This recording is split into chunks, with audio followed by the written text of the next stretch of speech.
ამით რა თქმა უნდა არ დასრულებულა ჩვენი ანკორის კომპლექსის მონახულება. აი ისიც, ჩვენ ახლა ვუახლოვდებით მკვდარი ქალაქის ანკორთომის 5 კარიბჭიდან ერთ-ერთს, რომელსაც ადგილობრივების თქმით მომღიმარი ბუდას სახეები ამშვენებს. მას ეწოდება გამარჯვების კარიბჭე. ჩემმა გიდმა ზემოთადი საოცრად ლამაზი ხედებია, მე კი უკვე დაახლილი ვიყავი, მაგრამ დაუჯერე. საქორწინო ფოტოსესია მიმდინარეობდა და მანდ მივხვდი, რომ მართლაც კარგი ლოკაცია უნდა ყოფილიყო. ამბობენ, რომ ყველაზე კარგად ამ კარიბჭეზეა შენარჩუნებული სახეები. ლეგენდის თანახმად კარიბჭე მნიშვნელოვანი იყო, რადგან მეფე ჯაიავარმან მეშვიდე თავის ჯარს ბრძოლაში ამ მთავარი კარიბჭის გავლით აგზავნიდა. სამეფოს დასაცავად და გამარჯვებულ ჯარს სწორედ აქვე ხვდებოდა. ამიტომ ეწოდება გამარჯვების კარიბჭე. მაუგლის რომ მაიმუნები გაიტაცებენ ეგ სცენა ხომ გახსოვთ? ხო და მანდ ვარ. ბაირონი ანკორთომის ყველაზე მისტიკური ტაძარია. იგი ბუდისტური ტაძარია და მას განსაკუთრებულ კოშკებზე გამოსახული გიგანტური მომღიმარი სახეები ხდის. მაიმუნები კი, რომლებიც ამ ტაძარში ცხოვრობენ, დღისით ბედნიერად დაიარებიან ტურისტებთან ერთად და კიდევ უფრო ეგზოტიკურ გარემოს ქმნიან. მოდით ცოტა მეც მოგიყვებით ამ ტაძრის შესახებ. ბაიონი მდებარეობს უძველესი ქალაქის ანკორთომის გულში. ეს ტაძარი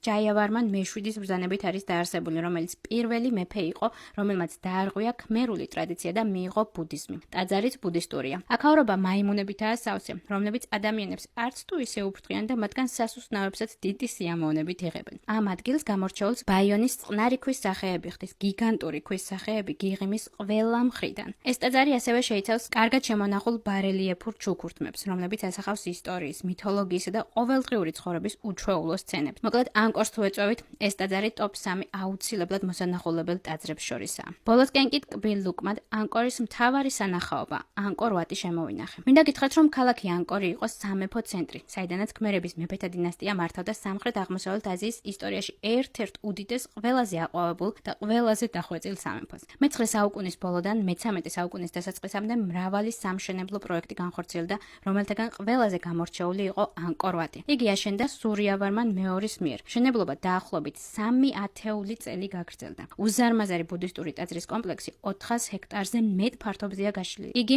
ყველაზე დიდ რელიგიურ ძეგლად ითვლება მთელს მსოფლიოში. თავდაპირველად ის ეძღვნებოდა ინდუისტურ ღმერთ ვიშნუს. ანკორ-ვატი გახდა ბუდისტური ტაძარი მე-7 საუკუნის ბოლოსკენ. მიუხედავად იმისა, რომ ის აღარ არის აქტიური ტაძარი, იგი წარმოადგენს მნიშვნელოვან ტურისტულ ატრაქციას კამბოჯაში. აქვე გეტყვით იმასაც, რომ სწორედ ეს ტაძარია გამოსახული კამბოჯის დროშაზე. მოკლედ, მოსაყოლი კიდევ ძალიან ბევრია, თუმცა უსასრულოდ გაგრძელება შეუძლებელია. სხვა ემოციებით, საინტერესო ინფორმაციებით და უდიდესი შთაბეჭდილებებით დავასრულე ანკორის ტური. ჩემი აზრით, ეს ის ადგილია, რომელიც ცხოვრებაში ერთხელ მაინც უნდა მოინახულოთ და ახლოდან ჩახედოთ წარსულს თვალებში. იმედია მოგეწონათ ეს ვლოგი, არ დაგავიწყდეთ ჩემი გამოწერა, რადგან წინ კიდევ უამრავი ამბავი მაქვს თქვენთვის მოსაყოლი. აბა დროებით.